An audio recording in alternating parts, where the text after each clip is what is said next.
Bendecidos con toda bendición. Los días se están acercando. Y de hecho, el tema de hoy tiene que ver con eso, con el conteo regresivo. Más bien el porqué del conteo regresivo. Hay un mundo esperando por nosotros. El sistema está observando porque ellos no pueden ofrecer lo que nosotros ofrecemos. Ellos están sin esperanza. Ellos no conocen los misterios de Dios. Hay un mundo esperando por nosotros. El sistema está observando porque ellos no pueden ofrecer lo que nosotros ofrecemos. Ellos están sin esperanza. Ellos no conocen los misterios de Dios. Por lo tanto, el conteo es bien importante en este momento, mientras creciendo en gracia se acerca a esa etapa de establecer un nuevo gobierno, un nuevo sistema para poder arreglar este mundo que va a la deriva sin esperanza. Entonces, vamos a leer a Lucas para que tú veas el conteo regresivo en Lucas capítulo 17. 17, comenzando por el verso 24. Mira cómo dice: porque como el relámpago que al fulgurar resplandece desde un extremo del cielo hasta el otro, así también será el Hijo del Hombre en su día. Pero primero es necesario que padezca mucho y sea desechado por esta generación. Como fue en los días de Noé, así también será en los días del Hijo del Hombre. Comían, bebían, se casaban, se daban en casamiento hasta el día que entró Noé en el arca y vino el diluvio y los destruyó a todos. Eso es un conteo. Noé les advertía, ellos seguían con sus costumbres, se casaban en sus vacaciones, en sus días religiosos, y llegó ese momento. Y se está acercando cada vez más, cada vez que yo veo ese reloj, cada segundo que pasa es un segundo menos, cada minuto un minuto menos, cada día un día menos de ese conteo maravilloso que estamos llevando a cabo. Entonces, por eso nosotros podemos hablar así. Ejemplo, ¿cuándo comenzó el conteo? ¿Qué fue las primeras cosas que tomaron lugar? Vamos a ver en primera carta a los Corintios capítulo 4, en el verso 5. Me imagino que a Pablo le hacían muchas preguntas por causa de la confusión que existía aún en sus días. La presencia de los apóstoles y el falso evangelio de la circuncisión llevaron a Pablo un día a exclamar así. En el verso 5 dice: así que no juzguéis nada antes de tiempo, hasta que venga el Señor, el cual aclarará también lo oculto de las tinieblas y manifestará las intenciones de los corazones. Entonces cada uno recibirá su alabanza de Dios. Ese día tenía que llegar por causa de que se desconocía dónde es que estaba la maldad. ¿Quién se iba a imaginar que Pedro fue un traidor toda su vida? Que aunque caminó con Jesús, era un hombre peligroso para la fe, por causa del judaísmo que él presentaba. Y recuerden que ese ramerismo religioso, eso ya Jeremías lo venía anunciando, los profetas venían hablando de ese ramerismo. Es un espíritu de religión que se introducía entre los creyentes judíos Pero poco a poco comenzamos, por ejemplo en Gálatas capítulo 2, cuando Pablo exclama de esta forma, hablando de los apóstoles, ahí comenzó a destaparse la olla, a destaparse la maldad. Mira el capítulo 2, verso 14, cuando dice, pero cuando vi, hablando de los apóstoles, que no andaban rectamente conforme a la verdad del Evangelio, dije a Pedro, delante de todos, si tú siendo judío, vives como los gentiles y no como judíos, ¿por qué obligas a los gentiles a judaizar? Quiere decir que ahí Pablo destapó el culpable de todos, a Pedro y los demás apóstoles, obligando a los gentiles a judaizar. Dice que Pablo vio que no andaban rectamente conforme a la verdad del Evangelio. Y si esos discípulos que afectaron la historia totalmente, bueno, como dicen que Pedro fue el primer papa, sea o no lo sea, pero de ahí comenzó toda la maldad que hoy se manifiesta en Roma por causa de esos 11 apóstoles. Entonces, se destapó las tinieblas. Ahí comenzó todo. Aclarar lo oculto de las tinieblas, separar los dos evangelios, el de la circuncisión y el de la incircuncisión. Comenzó también, al aclararse lo oculto de las tinieblas, nos dimos cuenta que el evangelio correcto era el de Pablo.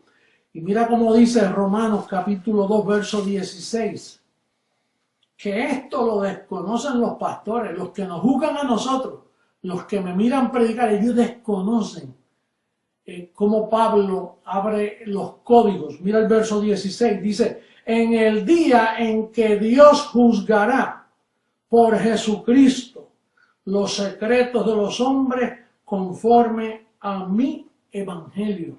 Fíjate cómo dice, conforme no al evangelio, sino a mi evangelio, dando a entender, como con código, dando a entender, el que yo escribí fue el de la incircuncisión. Gálatas 2:7 dice que a Pedro se le encomendó la circuncisión, dice, y a mí el de la incircuncisión. Entonces dice que viene un día donde Dios va a juzgar, pero es conforme a ese evangelio de Pablo. Pero es que hasta el 1973, es más, yo mismo lo desconocía. Eso se vino a abrir ya en el 80, 81, 82, que yo comencé a ver esa grande diferencia. Mientras tanto, yo estaba recluido en el sistema envuelto, pero observando la experiencia angelical que tuve en el 73, cogiendo el peso de aquella revelación cuando me apartaron para hacer ese velo llamado Jesucristo hombre, cuando se me dio la información.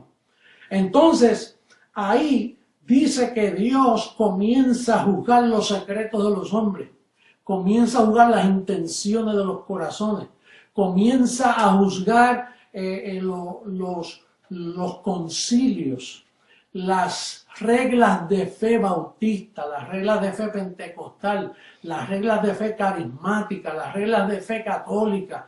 Ahí con ese evangelio dice que el día que Dios juzgará por Jesucristo, es Jesucristo quien podía destapar esa situación y aclarar lo oculto de las tinieblas. Solo Jesucristo hombre pudo haber hecho eso. Nadie podía hacerlo.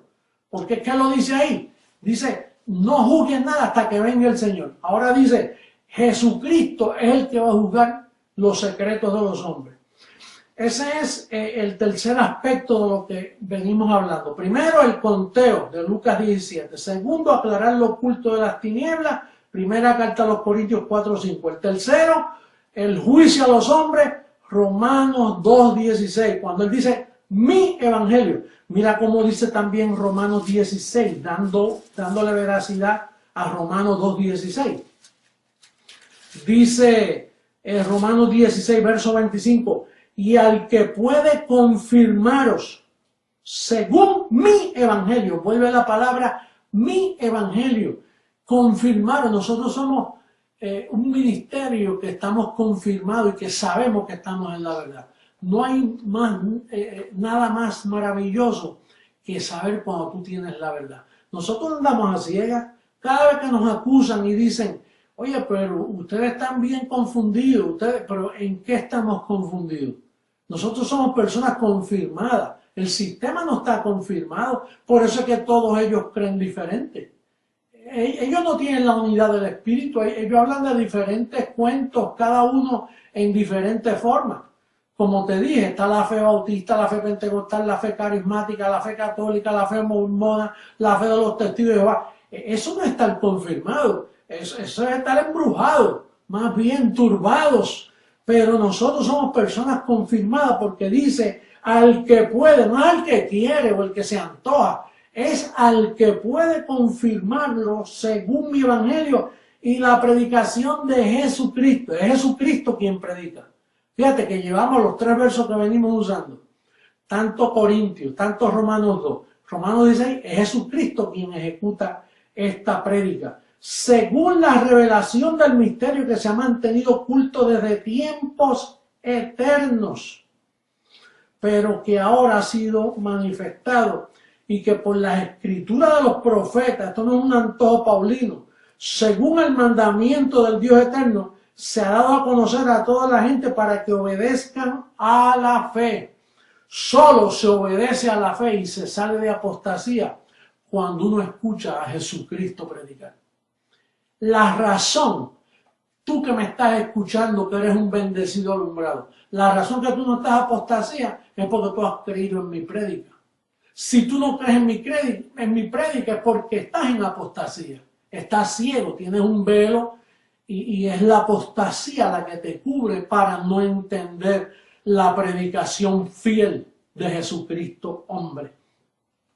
Entonces, esa prédica venía a escoger las primicias de este tiempo. Mira cómo dice segunda carta a Tesalonicenses, capítulo 2, en el verso 13. Vamos a buscar rapidito por aquí. Mira el verso 13 como dice. Pero nosotros debemos dar siempre gracias a Dios respecto a vosotros, hermanos amados por el Señor, de que Dios os haya escogido desde el principio para salvación, mediante la santificación por el Espíritu y la fe en la verdad. En aquel entonces Pablo habló de aquellos que creyeron. Ahora fíjate que todos le abandonaron la presión apostólica del falso evangelio de la circuncisión. Los hizo abandonar la fe. Ahora él dice, vosotros pudieron obedecer porque, fíjate, el mediante aquí dice, mediante la santificación para el Espíritu y la fe en la verdad. Solo si el Espíritu media es que tú puedes conocer la verdad. En aquellos tiempos, aquel grupo que apostató después por causa de la presión de sus tiempos, porque Pablo dijo, a mí todos me abandonaron. Entonces, este verso en sí se cumple ahora con nosotros los de Creciendo en Gracia, que el Espíritu nos santificó para poder ser alumbrado y cuando me escucharon a mí con esta palabra, ustedes creyeron y volvieron a la fe correcta, porque estaban en apostasía. Quiere decir que esas primicias de este tiempo es por causa de que Dios te escogió y te alumbró para poder entender este evangelio. Entonces también está el final, que es la destrucción del hombre de pecado, de ese hombre que dice que todavía hay pecado, de esa regla de fe que presenta al hombre en pecado. Dice en 2 de Tesalonicenses capítulo 2, verso 8, dice, y entonces se manifestará aquel inicuo, como se está manifestando ahora, a quien el Señor matará con el espíritu de su boca. Fíjate que el espíritu de su boca es la prédica de la incircuncisión. Y es el Señor, no es ningún otro pastor. Es uno solo, un pastor y un rebaño. Dice, y destruirá con el resplandor de su venida. Quiere decir que esos son los días ya finales cuando el sistema va a ser destruido. El sistema está indefenso, no promete nada, está sin esperanza.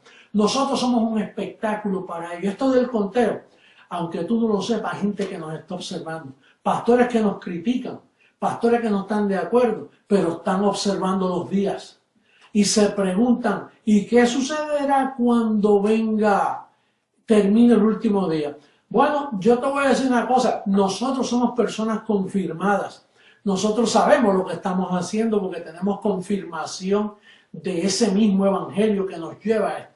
No es que yo llevo a nadie, es que ese evangelio que me engendró a Jesucristo hombre en mí, que engendró ese llamado, ese mismo evangelio que engendra y atrae a las personas santificadas para creer, ese mismo evangelio nos llevó a ese conteo regresivo. Tú quédate mirando, contando los días, pero no esperes mucho, no esperes que se cumplan todas las señales que yo te vengo hablando de destrucción y de las 2/3 partes de la tierra que van a ser destruidas y que Dios llenará de cadáveres esta tierra. No sigas esperando para decir, mira, se está cumpliendo, ahora voy a creer, porque quizás sea tarde y la puerta se cierra, bendecido hermano mío. Así que nosotros fielmente seguimos en este conteo regresivo. Las catástrofes, la situación, tú lo has visto, yo te lo dije a principio de año. Mira en Brasil, lo último, la peor catástrofe que ellos han sufrido en toda la historia. Mira las inundaciones, mira el temblor, los cielos conmoviéndose. No hay una señal que yo te haya mencionado escrita para estos tiempos que no se haya cumplido. Seguimos fielmente con el conteo regresivo. Cada día, cada minuto, cada segundo cuentan. Así que yo me despido de ustedes declarándolos bendecidos de pies a cabeza, declarándolos sanos, declarándolos prósperos, declarando que ustedes entran en esa confianza de esta cobertura poderosa angelical que nosotros tenemos.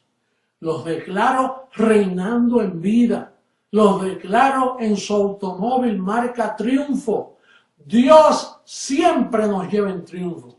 Así que bendecido, hasta una próxima ocasión, estaremos aquí contando los días.